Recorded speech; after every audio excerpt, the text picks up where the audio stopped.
شروع کرتا ہوں اللہ کے نام سے جو بڑا مہربان نہایت رحم والا ہے۔ حضرت عبداللہ بن عباس رضی اللہ عنہ سے روایت ہے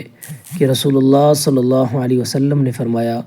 کہ جو شخص کسی مرد یا عورت کے ساتھ خلاف وضع فطرت حرکت کرے اللہ تعالیٰ اس کی طرف نظر بھی نہ فرمائے گا۔ تشریح: بیچارے حیوانات بھی جو عقل و تمیز سے محروم ہیں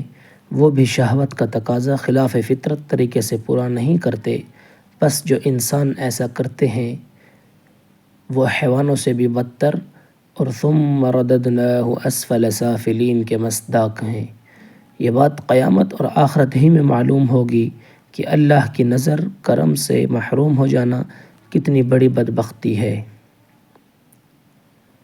حضرت ابو ہریرہ رضی اللہ عنہ سے روایت ہے کہ رسول اللہ صلی اللہ علیہ وسلم نے فرمایا جو شخص بیوی کے ساتھ خلاف وضع فطرت عمل کرے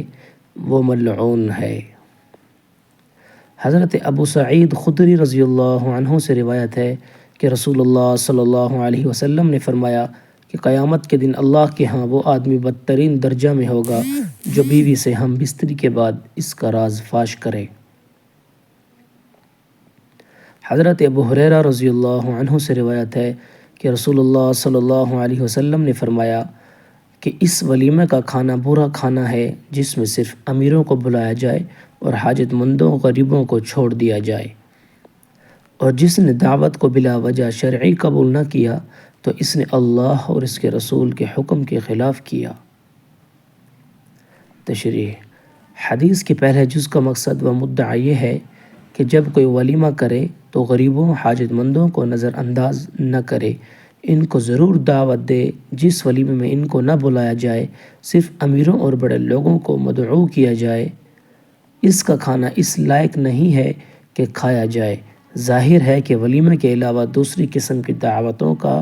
حکم بھی یہی ہے۔ حدیث کے دوسرے جز کا مقصد و مدعا یہ ہے کہ اگر کوئی شرعی مانع یا مجبوری نہ ہو تو مسلمان بھائی کی دعوت کو قبول کرنا چاہیے۔ اس سے دلوں میں جوڑ پیدا ہوتا ہے اور قبول نہ کرنے سے دلوں میں دوری اور بدگمانیاں پیدا ہو سکتی ہیں، اس لیے بلا وجہ دعوت کا قبول نہ کرنا اللہ و رسول کی مرضی اور حکم کے خلاف ہے۔ حضرت عبداللہ بن عباس رضی اللہ تعالیٰ عنہ سے روایت ہے کہ رسول اللہ صلی اللہ علیہ وسلم نے ابہم مقابلہ کرنے والوں کا کھانا کھانے سے منع فرمایا۔ تشریح: مطلب یہ ہے کہ جو لوگ ایک دوسرے کے مقابلے میں اپنی شان اونچی دکھانے کے لیے شاندار دعوتیں کریں ان کے کھانے میں شرکت کرنے سے حضور صلی اللہ علیہ وسلم نے منع فرمایا۔